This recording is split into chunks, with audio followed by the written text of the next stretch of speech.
मोक्षदा एकादशी का व्रत मार्गशीर्ष महीने की शुक्ल पक्ष की एकादशी तिथि के दिन रखा जाता है।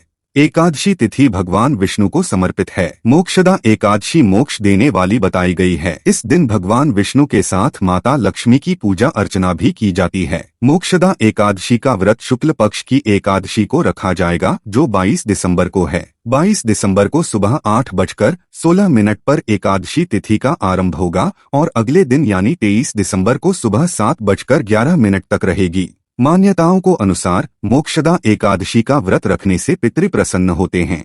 दरअसल इस व्रत के प्रभाव से पितरों को मोक्ष मिलता है। साथ ही इस व्रत को पूरे विधि विधान के साथ करने से घर में सुख समृद्धि आती है। साथ ही संतान प्राप्ति का आशीर्वाद भी प्राप्त होता है। मोक्षदा एकादशी का व्रत रखने से व्यक्ति के जीवन में खुशियां आती हैं। मोक्षदा एकादशी व्रत कथा। पौराणिक कथा के अनुसार गोकुल नगर में वैखानस नामक राजा का शासन था। एक दिन उसने सपने में देखा कि उसके पिता नरक में हैं और कष्ट भोग रहे हैं। सुबह होते ही उसने अपने दरबार में विद्वानों को बुलाया और उनसे अपने स्वप्न के बारे में बताया। राजा ने बताया कि उसके पिता ने कहा कि वे नरक में पड़े हुए हैं।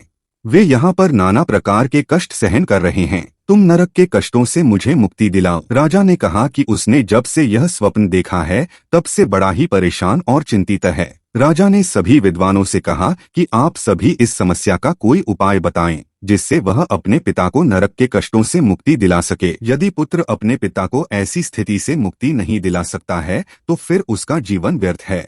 एक उत्तम पुत्र ही अपने पूर्वजों का उद्धार कर सकता है। राजा की बात सुनने के बाद सभी विद्वानों ने कहा कि यहाँ से कुछ दूर पर ही पर्वत ऋषि का आश्रम है। वे त्रिकालदर्शी हैं, उनके पास इस समस्या का समाधान अवश्य ही होगा। राजा अगले दिन पर्वत ऋषि के आश्रम में पहुंचे। उन्होंने प्रणाम किया तो पर्वत ऋषि ने आने का कारण पूछा। राजा ने आसन ग्रहण करने के बाद अपनी सारी बात पर्वत ऋषि को बताई। तब पर्वत ऋषि ने अपने तपोबल से उनके पिता के पूरे जीवन को देख लिया। पर्वत ऋषि ने राजा से कहा कि उन्होंने तुम्हारे पिता के किए गए पाप को जान लिया है। पूर्वजन्म में उन्होंने काम के वशीभूत होकर एक पत्नी को रति दी, लेकिन सौत के कहने पर दूसरी पत्नी को ऋतुदान नहीं दिया। उस पाप कर्म की वजह से वे नरक के दुख भोग रहे हैं। इस पर राजा ने इससे मुक्ति का उपाय पूछा। तब पर्वत ऋषि ने कहा कि तुम मोक्षदा एकादशी व्रत को विधिपूर्वक करो और उसके पुण्य फल को अपने पिता के नाम से संकल्प कर दो।